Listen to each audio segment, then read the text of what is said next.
two.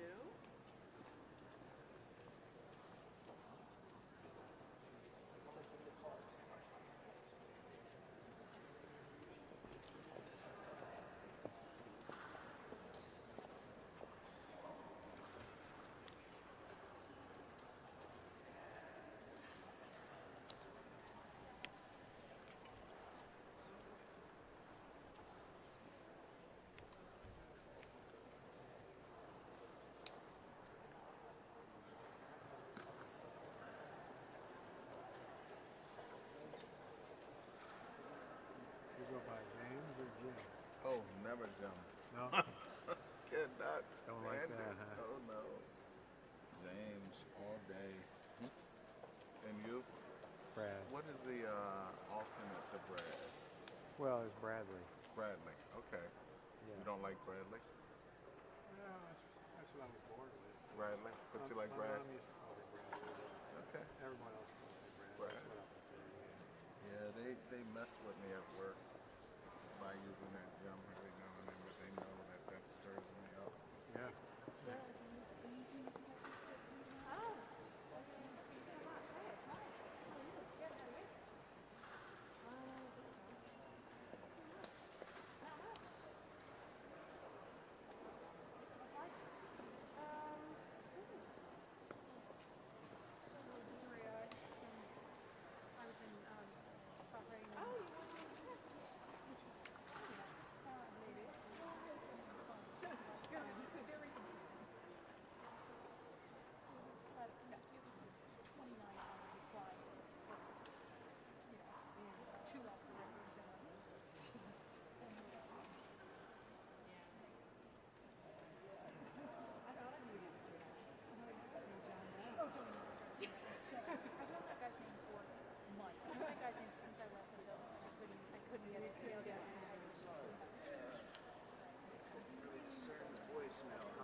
Hey, we'll see you soon in November 7th.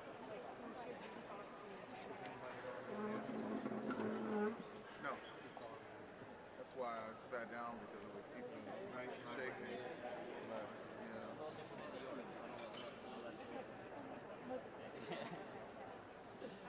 Okay,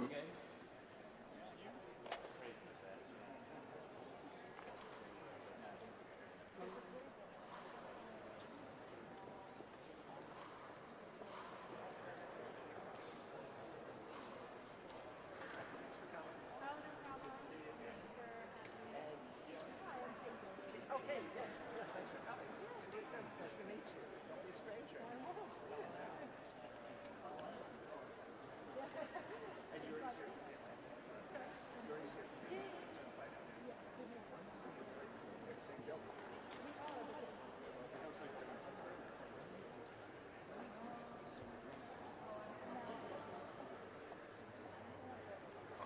You are not science.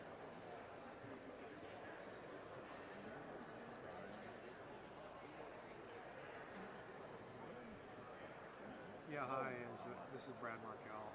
Is Wendy? Scooch to the left. Scooch to the right. Oh, that's it. Wendy, hi. I just wanted to check in with you again. We're getting close to time here and stuff. Just wanted to make sure that levels look all right as far as exposure. Okay. Very good. This light's going to get real horrible in a while because they didn't want to put a whole lot of lights up C-SPAN. Put too little lights but a lot of ambient daylight coming in. It's going to all change when that sun goes. So.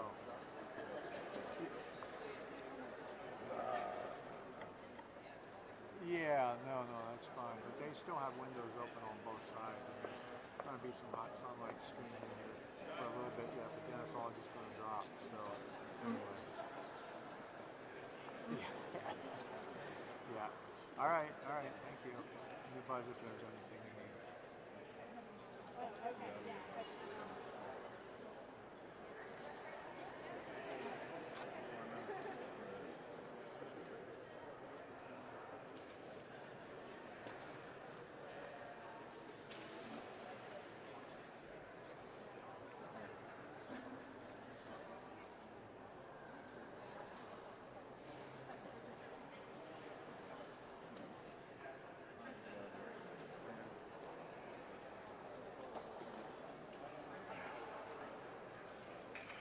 Yeah, I would have a lot of Spanish.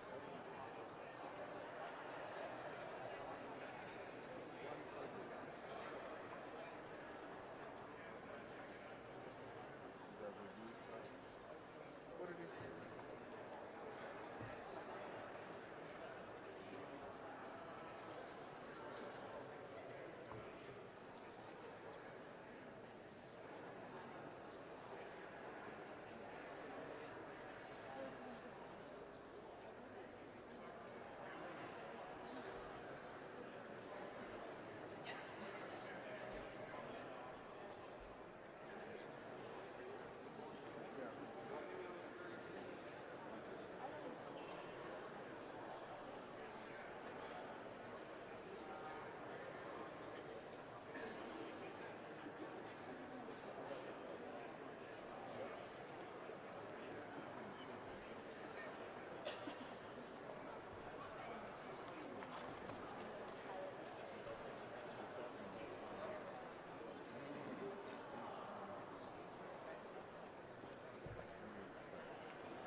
I'm doing just fine. Yeah, it was last week. How are you? I work here. Do you? Yeah. With Bill. No, I did work when I first came here 5 years ago. I did work with Bill, but I moved on into an administrative position in the Middle East and Africa, which is a departure for me. I've sort of moved out of what I was doing, but it's really interesting. And it's no, which is fine too. Yeah, I know. I did that for some years, but I'm hoping to be able to do a little bit maybe in this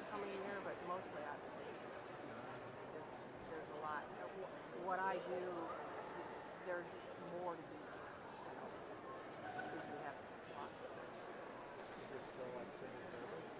No, we're quasi-government, so no, not exactly. I guess I have a government position, but not really. So it's our staff is all sort of detailed by USIP. Nobody's really tied into the government. I remember going to school in space. Yeah, The man in the bill, I haven't Yep. seen him for 20 years. I guess. yeah, and he's the reason I'm here. I started here on a contract basis. There are five, including the others. Action, there all. It was quite an undertaking. And as I finished that, because I've been here for I don't know 9 months, several people said, "Oh, stay," and I said, "This is not really my background. I don't know what I would do here, but it's such an interesting place, and the work they do is so fascinating." So I looked at the jobs that were open, and there were some administrative assistant positions that were very similar to things I used to do at U.S. Naval Report when my kids were little and I wasn't working full time. So, and most recently I've been at the Post. I handle all of the coverage, both photography and a lot of writers during the spring. So I was set up pretty well to put my resume and focus it more toward and I did all the things that they needed working in foreign countries, difficult situations, as I was moving digital images back and forth and tracking everything. And so a lot of what we do has more to do with money and things, contracts, getting certain, I guess it's more money than anything else to support a lot of the work that we do. We work pretty much all with foreign nationals. So I'm sort of used to that. I at least have the experience. So I've learned a lot. It's been a real interesting position. I get to do a lot of finance work now, which I've never done before, really, and so it's totally different. But I'm sort of the person they come to for editing occasionally, internally, but for publications and some different things. But I really don't do very much of that anymore. That's what I'm doing. Yeah, well, I started this. I started back in the refrigerator graphic back in 2001.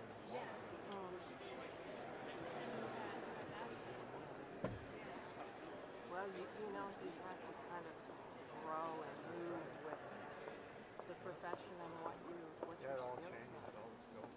Oh, I know. Cool today, so I gotta be. I have to go sit. See you, Carol. Yeah, See it's ya. great to see you, Brad.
Good evening. My name is Nancy Lindborg, and I'm the president here at the United States Institute of Peace, and it is my honor to welcome everybody here this evening, as well as everybody who's joining us online and following the conversation on Twitter, and it is #MattisUSIP. I want to extend a particularly warm welcome to members of our board, of our International Advisory Council, and to our senior military advisory group who met with us earlier this afternoon. And of course, a special welcome to our guest of honor, Secretary of Defense James Mattis. Thank you for being here with us tonight. The U.S. Institute of Peace was founded in 1984 as an independent, nonpartisan national institute that is dedicated to reducing the kind of violent international conflicts that pose a threat to U.S. national security, the kind of conflicts that Secretary Mattis has spent a career addressing. And in fact, our most passionate congressional founders were themselves veterans of World War II and Korean Wars. And their searing experiences on the battlefield, in fact, created their determination to found and support an institute that was dedicated to how to prevent, how to resolve violent conflict. And so we pursue this mission by linking training and analysis with action on the ground in conflict zones, here with policymakers in Washington, D.C., and with partners in people, organizations, and governments around the world. And over the course of our 34-year history, USIP has worked closely with the State Department, with USAID, and with the Department of Defense. And in fact, by legislation, Secretary Mattis is a member of our bipartisan board of directors. He's ably represented on our board by Undersecretary of Policy John Rood. And our work with DoD through the years has included facilitating the National Defense Review Commission, which is a body convened by Congress to examine and make recommendations regarding national security. And it includes working together in conflict zones. In 2007, at the request of the 10th Mountain Division, USIP worked with local leaders in Mahmoudiya, which was then the most violent part of Iraq, to foster a local peace accord. And local tribal leaders credit that accord with enabling their community to withstand the invasion of ISIS. So we are also proud every year to host military fellows. We have 3 of them here with us in the audience somewhere today. Yes, here they are. Welcome, gentlemen. So we know these are the kind of partnerships that enable everybody to do their best work, and they remind us what research tells us, that the more inclusive a peace process, the longer lasting is the peace. And there are few who understand this more than tonight's guest of honor, Secretary Mattis. In 2003, when then Secretary Mattis was commanding the 1st Marine Division in Iraq, he prepared his soldiers not only to be an effective fighting force, but also to build ties with the local community. And he knew that fostering that kind of trust, that kind of respect, would lead to the kind of strong relationships that would help their mission succeed. In the 2018 National Defense Strategy, Secretary Mattis has renewed this call for building partnerships based on trust, respect, and accountability. And the strategy asserts that the United States will strengthen and evolve our alliances and partnerships in an extended network capable of deterring or decisively acting to meet the shared challenges of our time. So we are certainly in a time of great change. We're seeing changes in the national security landscape, challenges to the free and open international liberal order, the continued challenges that emanate from fragile states, and the resurgent competition with great powers. Certainly these kinds of sustained partnership and alliances cannot be overstated. So I thank Secretary Mattis for joining us tonight for a very important conversation about the National Defense Strategy at this critical time. He brings the experience of a long and decorated career in the Marine Corps, as well as his deep knowledge of history and an unwavering commitment to public service. So joining him in this conversation is another distinguished, dedicated public servant, former National Security Advisor and current chair of the USIP board, Stephen Hadley. So please join me in welcoming both of them up to the stage and enjoy the conversation.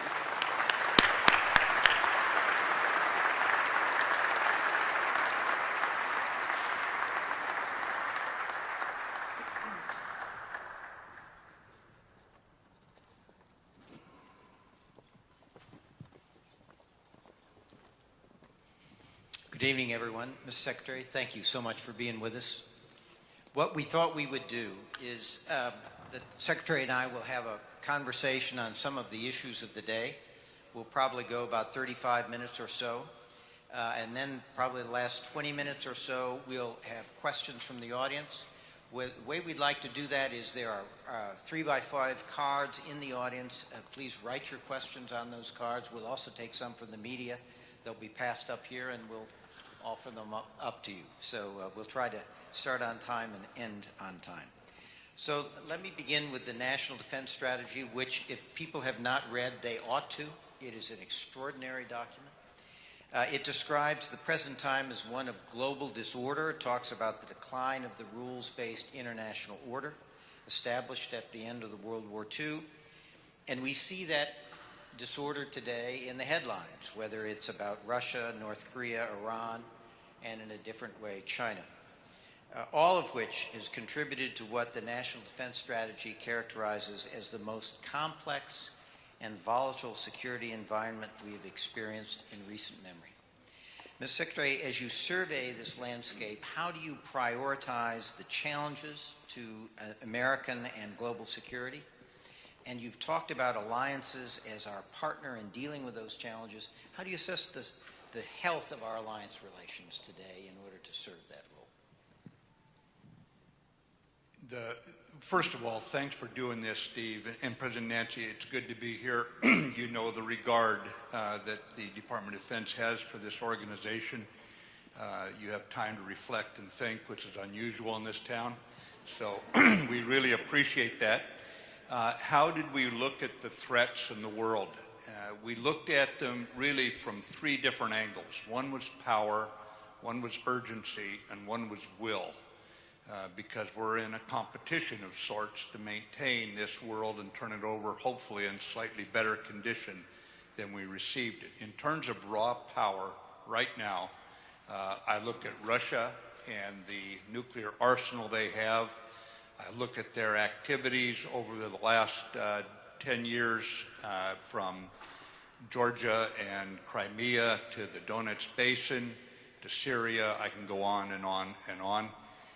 Their violations of INF, for example. But in terms of just power, I think it's clearly Russia that we have to look at and address. In terms of urgency, there's two.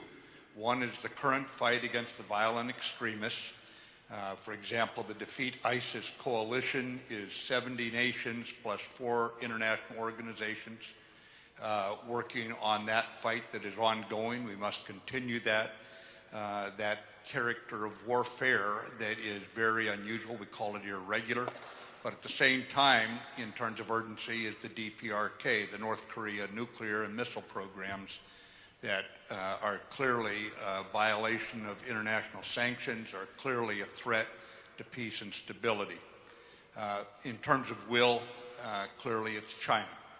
Now, in China's case, we look at it as different than Russia. Russia wants security around its periphery by having insecurity with other nations. They want a veto authority over the economic, the diplomatic, and the security decisions of the nations around them. China, on the other hand, seems to want some sort of tribute states around them.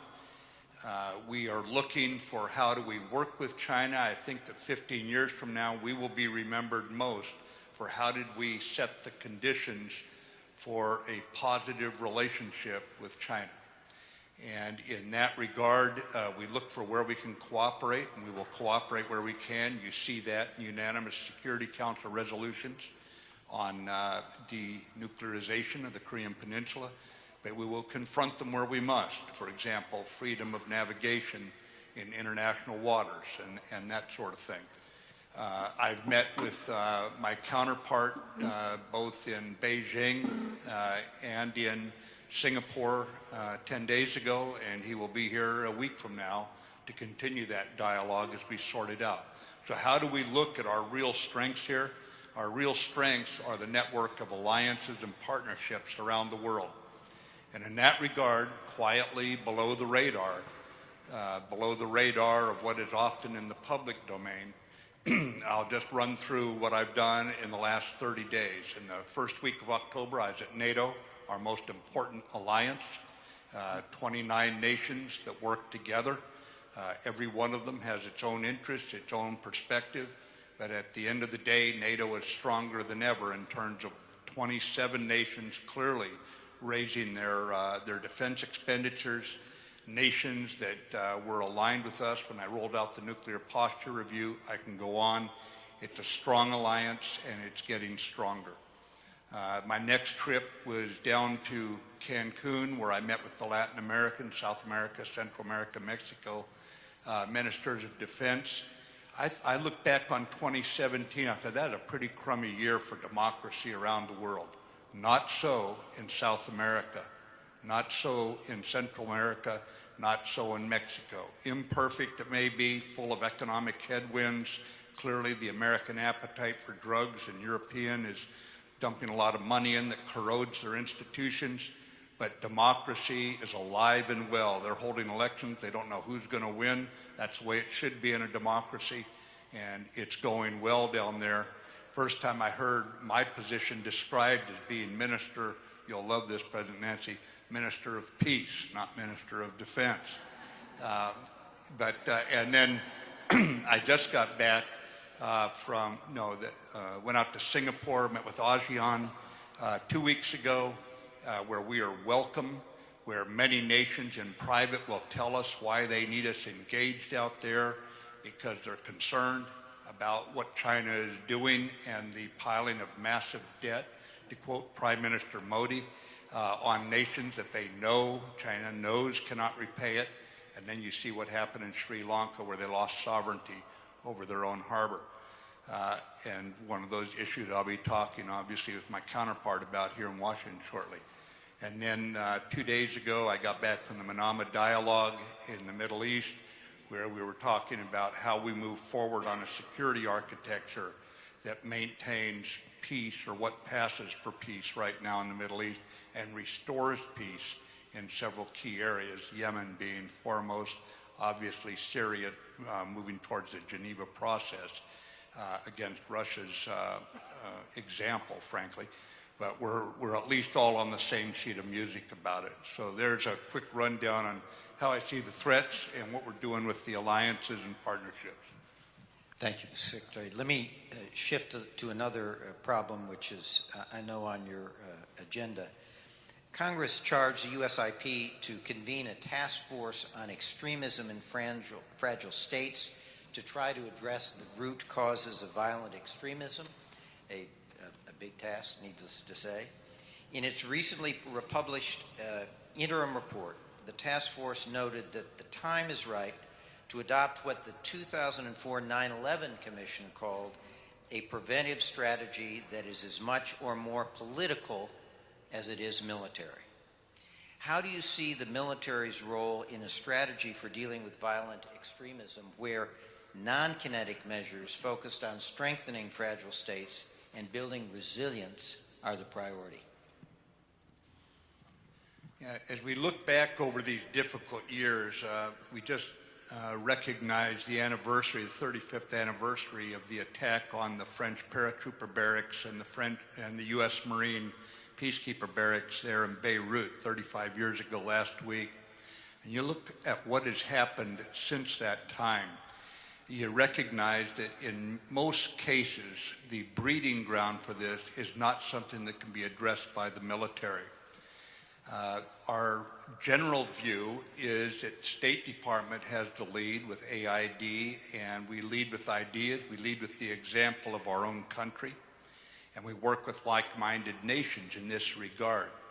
My personal view, during the 3 years I was out of the Marines and I was on a university campus, had time to think about what had happened, I believed that the U.S. foreign policy had become militarized, and so I come back into this job, and my view was that we had to have State Department in the lead, and the military had to be an enabling, supporting element to this, because you simply couldn't shoot your way out of this problem.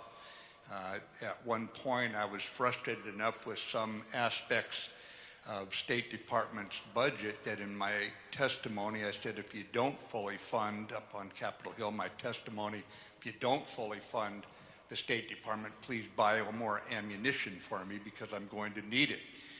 As a rather blunt way of saying why we needed to keep America's foreign policy and our diplomats foremost in this effort. But at the same time, I have also dealt with this adversary that we're up against in the Middle East since 1979 in one form or another, and I've watched it morph since that rather eventful year in the Middle East. And it is very clear we are going to have to get better with our allies on the military side, feeding information to police off the battlefields and collaborating together so that we buy the time for diplomats to amass the larger effort, and it's going to take a big effort to blunt this hate-filled enemy, because I'm under no illusions about what they're like. They did not arrive where they're at through a rational process, and in some cases, too many cases perhaps, we're going to have to deal with that in a military and police manner. But the next generation, we're not going to address in a military manner. We have to address that one with education and economic opportunity. We have to give people hope, and hope cannot be unilateral anywhere in the world. If it is unilateral, you're simply breeding the antibodies to what you're trying to do. It's going to have to be multilateral, it's going to have to be inclusive, and the military's got to remain steadfast while supporting, in every sense of the word, not just with its military alone activities, but with its enabling military activities. It's going to have to be supporting State Department. Let's follow up, if we can, with a specific example. In Afghanistan, the U.S. South Asia strategy called for a political settlement to the war in Afghanistan that protects the U.S., its friends and allies from transnational terrorist threats. Key to this strategy was increased support for the Afghan national security forces, including more robust U.S. counterterrorism operations. More recently, Ambassador Khalilzad was appointed to lead a diplomatic effort to initiate talks between the Taliban, the Afghans, and the United States. So how can our military strategy and operations in Afghanistan support and not undermine the peace effort? And do U.S. and NATO military forces have a role in Afghanistan after a peace agreement is reached? Well, any U.S. military coalition role after the peace is reached would be conditions-based, worked out with the Afghan government, depend on the threat. But when we put the strategy together, ladies and gentlemen, what we did was we put something together we called the 4 R's plus S, S being sustain it. First R was to regionalize the approach. You did not start with Afghanistan, come up with a strategy, say, well, I guess now we better look at the countries around it and see what do we do as far as their inclusion. We started outside and worked our way inside. Next, we recognized we had to put more troops in. But the reason we had to put more troops, reinforce it, the second R, was for the third reason, realign those troops to supporting the Afghan security forces directly by training, advising, and assisting. What we had done is created an army, and then we pulled the training wheels off too early. And in that I mean that only the Afghan special forces had mentors from NATO nations with them. And every time they went against the enemy, the Taliban, they won against the enemy. But spread out in penny packets around the country were Afghan security forces that we had pulled all mentoring away from. So we were going to look at this as a regional problem, reinforce the troops and realign them so that more Afghan forces had our mentors with them with NATO air support. As you know, for those of you who've been there, when you fight in mountainous country, the high ground is very tough ground to take if the enemy's got it. With NATO air forces overhead, no longer prohibited from supporting the Afghan army, and I did say prohibited from supporting them, we would be able to always own the high ground, and that changes the tactical situation. It is protection of the people is what we are trying to do there. So in some cases, we surrendered ground where few, if any, people lived, since it's not a matter of militaries holding ground. The Afghan lads are doing the fighting. Just look at the casualties. Over 1,000 dead in August and September, 1,000 dead and wounded in August and September, and they stayed in the field fighting, and the Taliban has been prevented from doing what they said they were going to do, which was to take and hold district and provincial centers, also disrupt an election that they were unable to disrupt. But the most important R was the fourth R, reconciliation.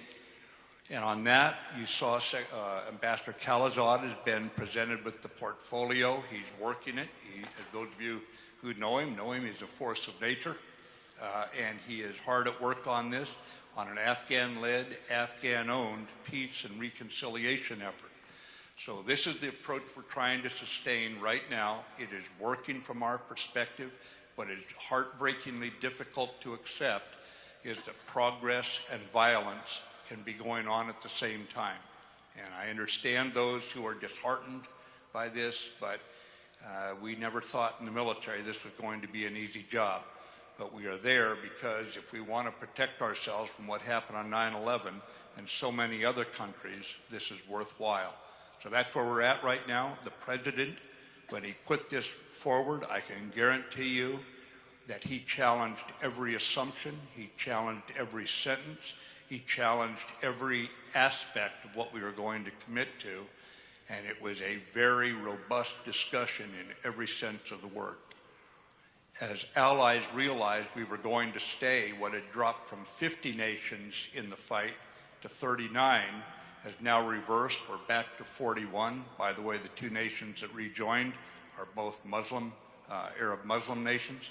And we also have over 1,000 more troops coming from our partner nations and NATO allied nations that have been added in addition to the 3,000 that we added when we reinforced the force there.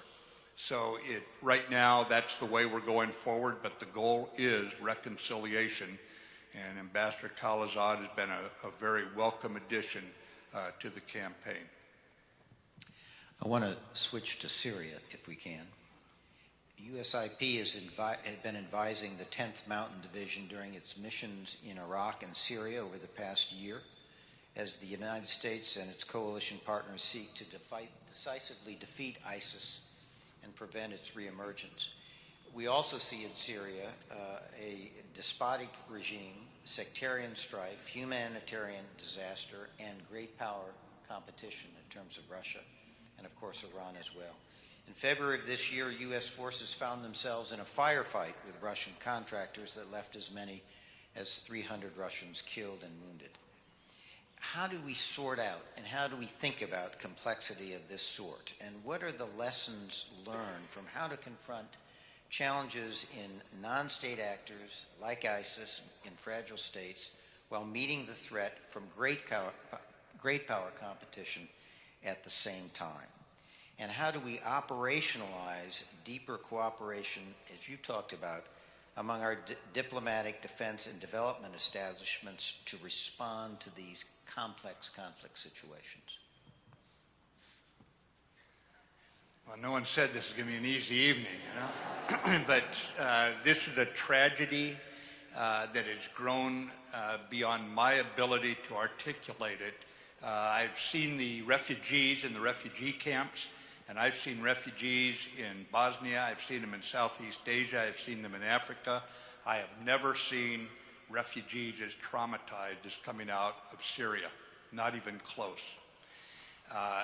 If it were not for Russia's regrettable vetoes in the United Nations that marginalized the UN, I think we would never have gotten to this point, and certainly if it wasn't for the Iranian regime, not the Iranian people, the Iranian regime giving full support to Assad, he would have been long gone. And when that support was not even sufficient and Mr. Putin came in, we see the reason that I think eventually Assad will have to be managed out of power. I don't think any election run under the auspices of the Syrian regime is going to have any credibility with either the Syrian people or with the international community. But what have we learned along the way? One point I would make is it has been a partner, a non-state partner, the Syrian Democratic Forces, about 50-50 now between Kurd and Arab, that has done the bulk of the fighting in Syria.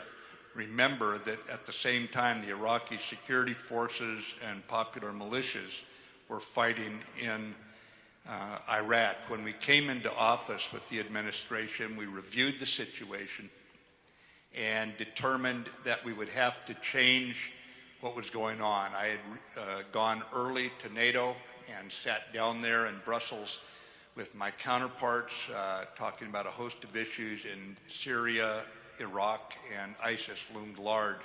And it was clear the foreign fighters returning home with the veneer of civilization long rubbed off them were going to be a strategic assault, basically, on our European partners and other parts of the world, Africa, Southeast Asia, that sort of thing. So we changed the tactics from what I would call attrition warfare, where you push them out of one place and they fall back, then you push them out of that place. We took the time to surround West Mosul, Tabqa, Tel Afar, Raqqa, surround it first and then move against it, and trying to get the civilians out of the way, the non-combatants, the innocent out of the way, because every battlefield we're in over there is also a humanitarian field. We were not always successful at that. We remember we're up against an enemy that is merciless and used in many cases the locals, the innocents, as shields. And we did our best to avoid those deaths, but some of them, as a consequence of war, were more than we ever wanted to see happen, but it was part of the fight. As we moved against them, and they're now down to less than 2% of the ground they own, we can see that the most important effort is the sustaining. In other words, after we go through and we push them out of the area, you must immediately create local security forces in order to hold the ground, and then get locals back into positions, community councils, so that locals feel like they're now in control. The international community has actually been very helpful. We do have the money to help the people who are trying to recover, but it's just emergency services inside Syria. Inside Iraq, where we have a government, and they did go through an election, as you're aware, they're putting a government together. There we have a government that we can support. In Syria, we have to support the locals, and then we're going to have to work through the Geneva process to make a way forward for Syria. We are committed to it. Russia's best efforts to divert it into a Astana process or Sochi have not produced anything worthwhile, and so we're calling on Russia to support the UN Geneva process and Stefan de Mistura's efforts there. Will they do it? I think eventually it's in Russia's best interest that Syria not be the cauldron of violence that it is now, so we're going to keep pressing on it, supporting the UN in their effort. Let me ask you a related question. There's been a lot of discussion about Iran wanting to create an arc of influence, if you will, from Tehran all the way to Beirut, and possibilities that that could be disrupted in Iraq and particularly Syria.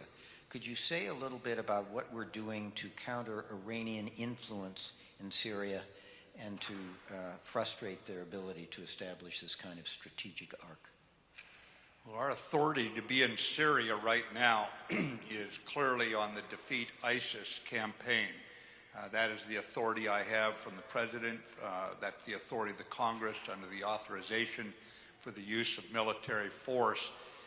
And that is the only specific military purpose that we're undertaking there. Now, at the same time, Secretary of State Pompeo, taking the lead as he should in something like this, has doubled the number of diplomats in the liberated parts of Syria.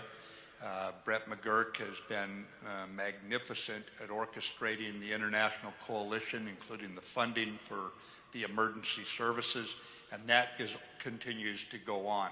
Now, will that in itself, by getting the locals empowered to represent their own communities, to defend their own communities against a return of ISIS, in itself stop the Iranian influence? No, it will not.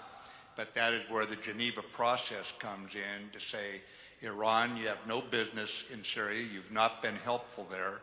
Your militia that is destabilizing in Lebanon against the government, the Lebanese Hezbollah, and their fighters inside Syria, and ones like that need to get out of Syria if we're going to have peace. Inside Iraq, I think it's a matter of the United States and NATO training mission Iraq, a NATO element that's going to make the Iraqi military something that stands up for Iraq and is not reliant on the goodwill of the Tehran regime. Again, this is not a contest with the Iranian people. This is a senseless war for the Iranian people to be in Syria or to be trying to make Iraq into a rump state of Tehran. It's not going to work, and it's just wasting a lot of the resources that would help the people in Iran if that was not a revolutionary regime, if it was really a government that cared about its people. So it's more about the long-term view than anything we're going to do with the U.S. military to rebuff the Iranian influence in those places. That is best led by diplomats and political leaders who represent their own people, and our diplomats and the international community supporting them. Let me ask you one other regional issue, and then we'll move to a couple other questions that come from the audience. One area where we see increased challenges in managing partnerships is in the Red Sea. For example, in Djibouti and along the coast of Somalia, Eritrea, and Sudan, there's a proliferation of military bases and deployments sponsored by the Gulf states, Turkey, China, and other external actors. How do you see this region? What priority does it have for you, and what is the administration's approach? Yemen has had more problems than any people deserve to carry, and we're calling on all the parties, specifically the Houthis and the Arab coalition, to meet in Sweden in November and come to a solution. Not talk about subordinate issues, about what town they're going to meet in or what size the table is they meet around, but talk about demilitarizing the border so that the Saudis and the Emirates do not have to worry about missiles coming into their homes and cities and airports, and ensure that all the missiles that Iran has provided to the Houthis are put under international watch in parks somewhere where they can be kept accounted for, that sort of thing, as we set the conditions for a return to traditional areas inside Yemen and a government that allows for this amount of local autonomy that Houthis or that Southerners want. This has got to end. We've got to replace combat with compromise, and we are working as we speak with Mr. Martin Griffiths, the UN Special Envoy. I've met with him myself. Secretary Pompeo is talking to him frequently as we try to amass the international support. We just met in Manama, in the Manama dialogues, and this was brought up forcefully, not just by myself, but by others as well, that it's time to stop this. And right now, what the Iranians have done by bringing in anti-ship missiles and this sort of thing has interrupted freedom of navigation. They are the ones who keep fueling this conflict, and they need to knock it off. They may do it through proxies, as they do so often in the Middle East, but they do not escape accountability for what they're doing through proxies and surrogate forces. We still will hold them accountable. Thank you. The President has said the U.S. is leaving the INF Treaty. How does this decision affect the military's readiness plans? How does it affect the role of nuclear weapons in our strategy? And how will it affect U.S. posture in Europe and the Pacific Rim? You know, I was going back through some papers when I came into office, and I noticed that Rose Gottmuller, who was then the Undersecretary of State for Arms Control in 2008, 10 years ago, called out the Russians for violations of the INF. I can go through, matter of fact, I can take 10 minutes going through year by year the efforts of our diplomats to try to get Russia to come back into compliance. Through denial and deceit, Russia has continued not just to do research and development and fielding, but now standing up multiple units that are armed with a weapon that is clearly a violation. And eventually Russia, I believe through a slip, revealed that the missile they said did not exist, it did exist. And once they realized that it was revealed, they then said, but it doesn't violate the treaty. And by the way, you're violating the treaty over some things that we cannot make sense out of. We have done everything we can, I think, diplomatically. The diplomats are still trying, by the way, as we speak. We have made it very clear that when two nations sign a treaty and one violates it and even denies the violation and then continues violating as they field the weapon, that is an untenable situation. It also jeopardizes the trust you need for any other treaty. So right now, where are we? We came out with our nuclear posture review. We went around and talked to all the nations in the NATO alliance, plus other partner nations, about what was in it, took their ideas on board, and when we rolled it out, it was received generally across the board and in the U.S. Congress with support.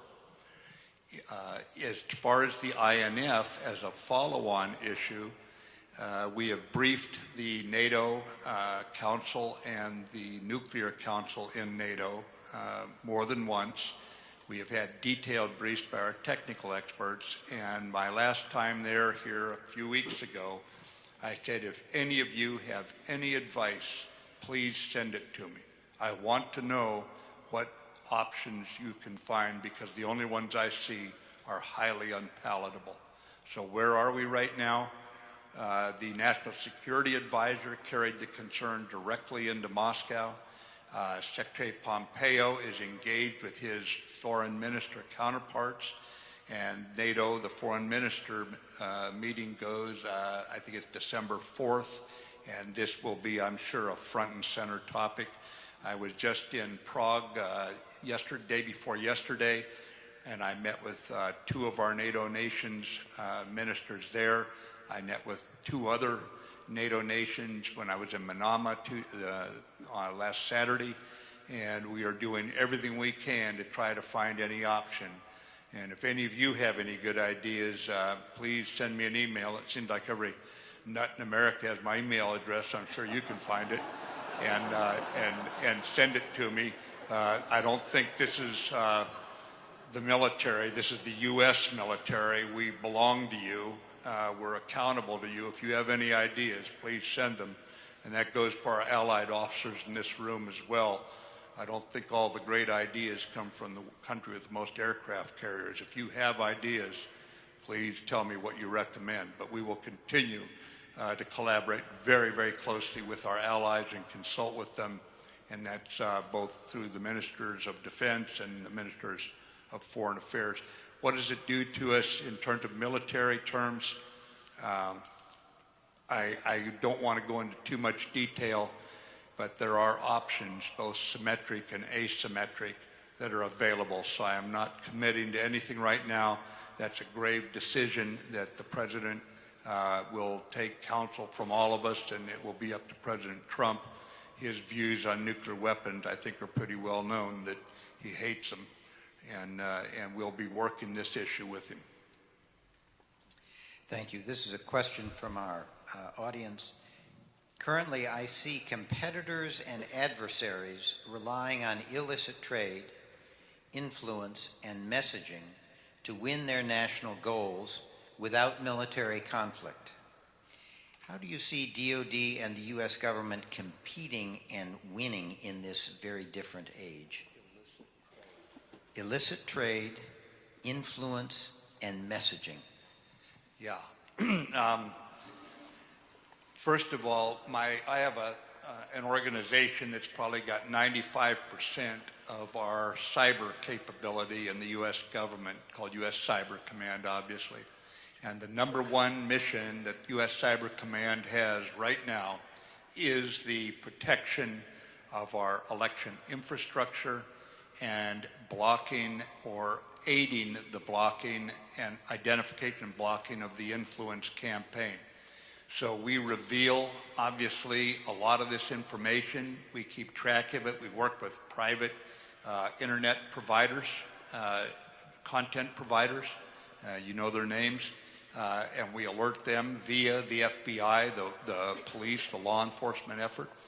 But right now, it is a all-hands-on-deck at Cyber Command effort to keep our democratic processes free and unencumbered. It's very difficult because we have freedom of speech in this country, and how do you ferret out what's going on from foreign countries that are actually using basically biased information or false information to incite cleavages inside our own society.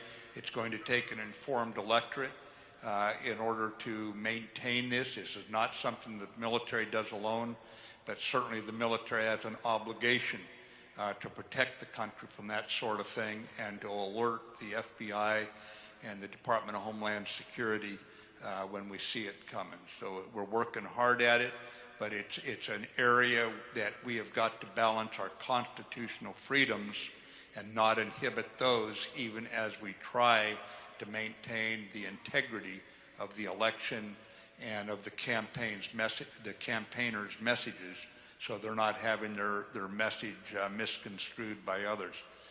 Tough issue, but we're up for it, and we're looking forward to it, because when it comes to protecting the country, it's, in this day and age, it's not just about guns and ships and that sort of thing. This is a very powerful weapon in the hands of people who know what they're doing, and our adversaries do. Secretary, I want to move to space for a moment. And this is a question from the audience. With space now being considered a warfighting domain, what do you think our objectives should be? And from a planning perspective, what are some new factors planners should think about when considering space, time, and force? Yeah, space has definitely become competitive. We watched when the Chinese shot their obsolete satellite out of the air, or blew it to pieces, and we've watched other nations putting capabilities into space. And I would just tell you that it's basically two-pronged. One, it's defend.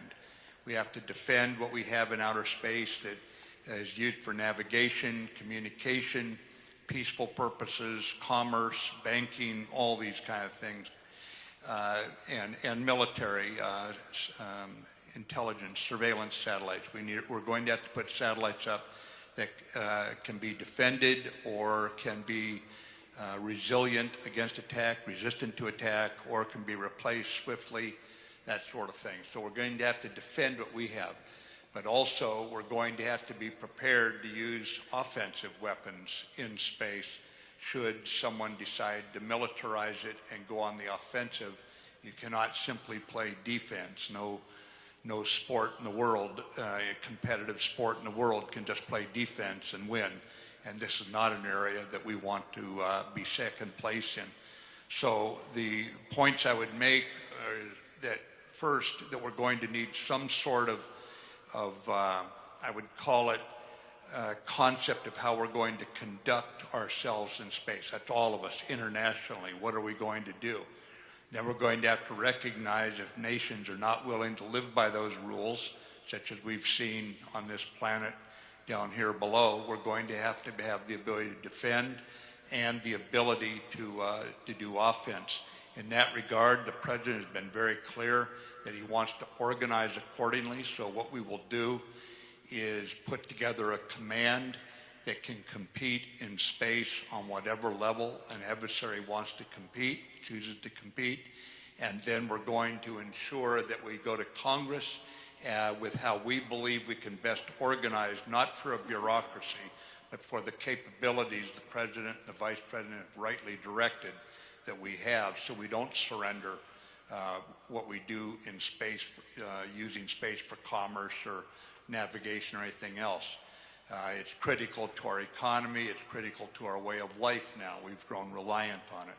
So we're organizing appropriately, and we'll go forward obviously with Congress right alongside us, since they have to enable it with legislation and carry out the President's direction.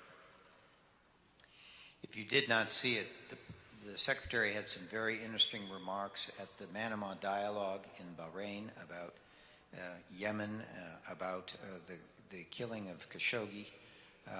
And I want to pick up on that thread in one of the questions that has come from the media. In the wake of the death of Jamal Khashoggi and a continued uptick in civilian casualties in Yemen, do you believe that Saudi Arabia has made a good faith effort to reduce harm in this conflict? And what do you hope to see Saudi and the UAE do to improve as the State Department looks toward another certification of U.S. refueling support to those two allies? Yeah, well, what was referred to the killing of Khashoggi, I'd say the murder of Khashoggi is, I would separate it out from the Yemen situation. That stands unique by itself. The President said we want to get to the bottom. We will get to the bottom of it. And as you know, Turkey has so far provided evidence for every allegation that they have made about what happened. And so no one nation controls all the information. And I spoke to the foreign minister of Saudi Arabia 2 days ago in Manama, and he said there would be a full investigation. Let me swing over to Yemen, separate issue. What we have been providing since the last administration, or in the last administration, we reviewed it when we came in very carefully. In regards to this war that's going on there between the Arab coalition and the Houthis, the last administration agreed to provide certain information, refueling support so that pilots didn't feel they had to make a hasty decision about to drop or not to drop, that sort of thing. We refuel probably less than 20% of their aircraft. They have their own refuelers, by the way. But what is it that we are pushing for at this point? For months, we have been holding classes on how do you actually establish no-fire areas? What do you do for restricted fire areas? How do you calculate the effects of bombs? How do you then investigate what happened? Some people have a very high expectation, as demonstrated by the U.S. or the NATO air forces, of what can be accomplished. And we have achieved, through enormous effort, training, technology, and putting it all together. Even then, we've had mistakes. But in our forces, we have set a standard that is very high. The commander of the Royal Saudi Air Force has been going from base to base as we continue the training and the conferences for them, and he's looking his pilots in the eye explaining that there is never a reason to drop if they don't think they can hit the right target. Now, war, I will just tell you, I've got little experience in it, is basically one tragedy piled upon another tragedy. You know, welcome to war. But our goal right now is to achieve a level of capability by those forces fighting against the Houthis that they are not killing innocent people. The longer term solution, and by longer term I mean 30 days from now, we want to see everybody around a peace table based on a ceasefire, based on a pullback from the border, and then based on ceasing dropping of bombs that will permit the special envoy, Martin Griffin, who's very good, he knows what he's doing, to get them together in Sweden and end this war. That is the only way we're going to really solve this. Improved accuracy of bombs is still a war. So we've got to move toward a peace effort here, and we can't say we're going to do it sometime in the future. We need to be doing this in the next 30 days. We've admired this problem for long enough down there. And I believe that the Saudis and the Emirates are ready. And in fact, had the Houthis not walked out of the last effort that Martin Griffin had going, we would probably be on our way there right now. Mr. Secretary, this is a question from Peter Nielsen of the Embassy of Denmark. You spent a lot of time and energy in strengthening cooperation with allies and partners. What do you see as the major accomplishments in this area, and what are the challenges and opportunities looking forward? You know, it's been eye-opening as I came into this job that I never aspired to. I'd never met President Trump before he called me back to Bedminster as president-elect and met with him. I had my views. I was out at Stanford University, and I had time to study. I did not realize just how much other nations, I mean, I'd read about it. I did not realize how many other nations look to us as a calming or a confidence-building partner for them. And wherever I go, I find from South America to the Middle East, certainly to the Pacific, certainly in Brussels at the NATO meetings, that they all want us to stay. They all want us to keep at it. So where are we right now? I went to NATO, my first meeting there. I'd been a Supreme Allied Commander before in uniform. I knew many of the people there on the staffs, knew many of the principals sitting around the table from my previous days. And I assumed when I went there, I was going to lose some rapport with nations' representatives who represented their own nation's interests. So when I said there was no way I could go back to America and ask American parents to care more about the freedoms that European children enjoyed than European parents did, that they were going to have to pay a modicum for the best defense in the world. And what is that modicum? 2%. I recognize that only leaves 98% for everything else, but I think we can afford 2% for what grew out of the Renaissance and the Enlightenment to survive in this world. And I think we have to recognize that after 2014 especially, that things began changing, that it was no longer the same Europe that it was before Putin began his adventures and terrorists began shooting up the streets of Paris, Brussels, and elsewhere. I expected to lose rapport. I did not.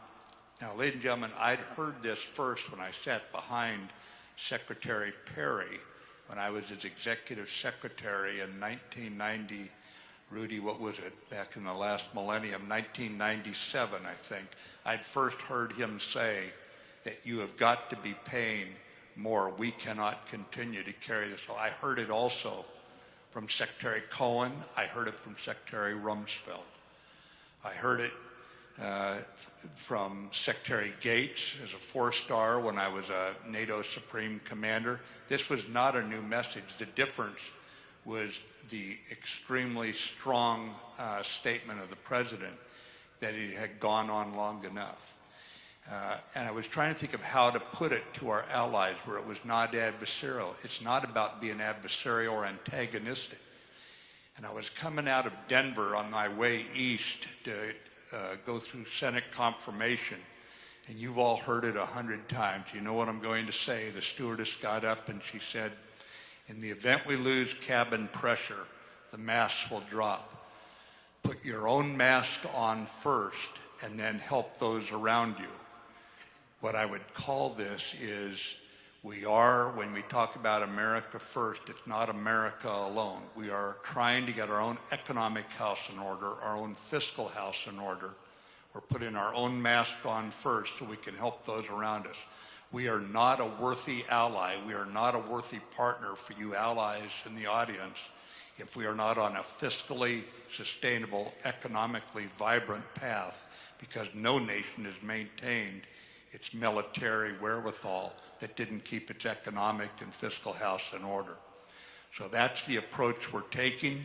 It has not cost me the rapport I anticipated. In fact, in the alliance today, like I said early on, 27 of 29 nations are raising their funding.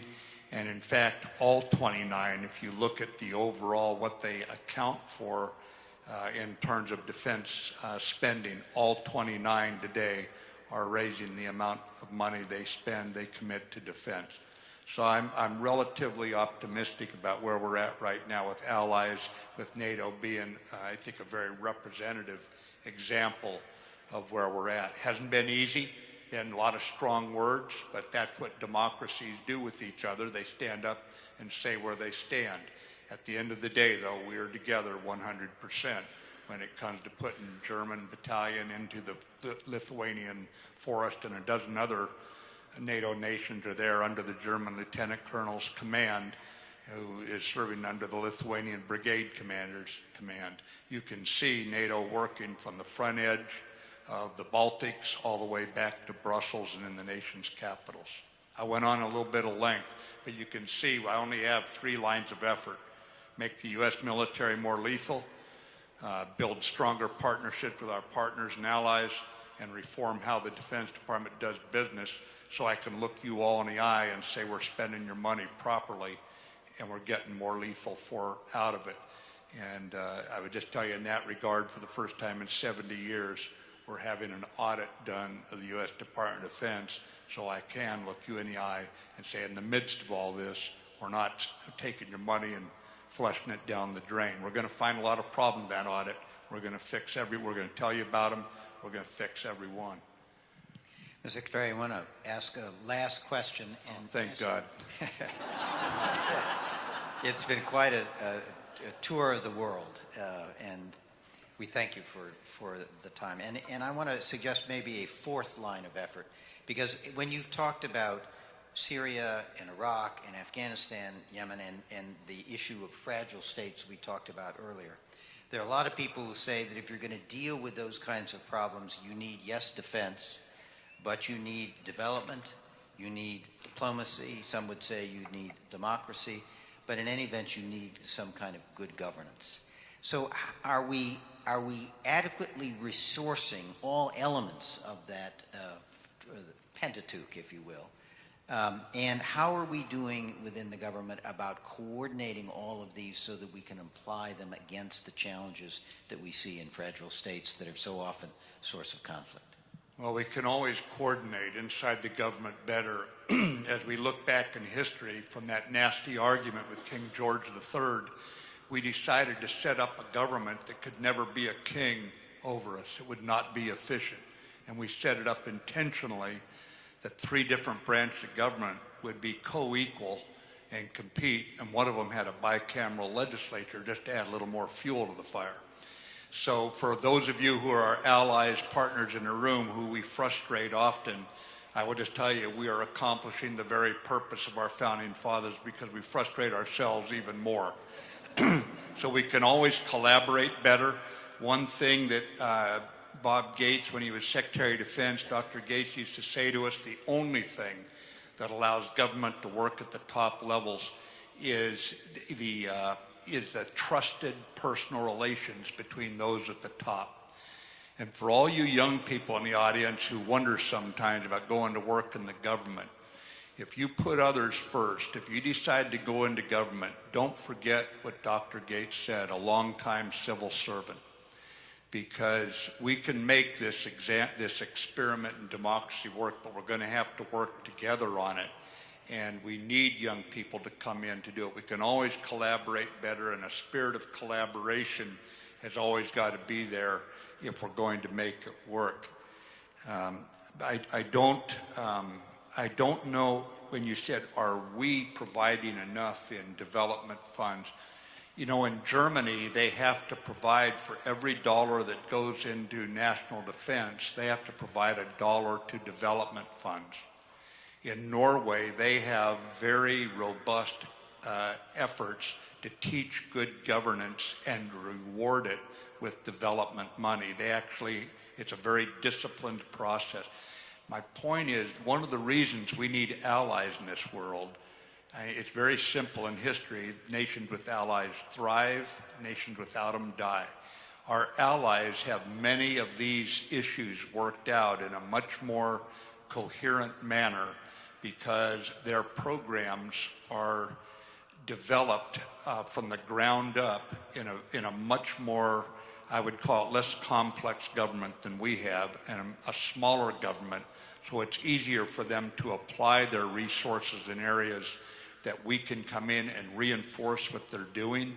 We can work together with them and get a much better return on the effort, but we're going to have to work with allies. No one nation on its own can defend itself. No one nation on its own can deal with bad governance or transnational criminals or something like that. We're going to have to work together. So are we doing enough? I think together we probably are, but we could be a lot more coherent on the national and international level. And we're going to have to stay committed to it. But thanks very much, Steve. It was a tour de force. Please join me in thanking Secretary Mattis for his time tonight. Thank you.